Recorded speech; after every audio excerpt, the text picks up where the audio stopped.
In today's video, I'm going to show you how to format JSON in Confluence so your data looks clean, readable, and easy for your team to understand. This is especially helpful when you're working on technical projects or sharing structured information. Start by opening your browser and heading to confluence.log into your account or sign up if you're new.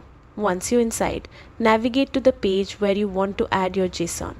When the page opens, click Edit so you can start making changes. To format JSON properly, you'll need to use the code block macro.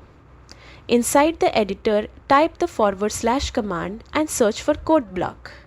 If the option does not appear, it means your workspace may require a third-party code formatting app from the Atlassian marketplace.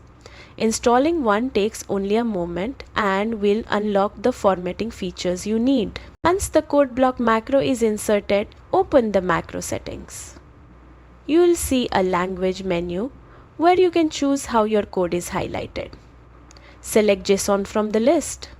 This ensures your data displays with proper syntax, colors, and structure, making it much easier to read.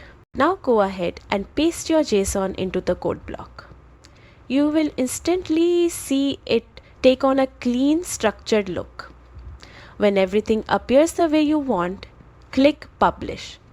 Your page will refresh with neatly formatted JSON that your teammates can understand at a glance. And that's all it takes. You now know how to format beautiful, readable JSON inside Confluence, making collaboration smoother and more efficient.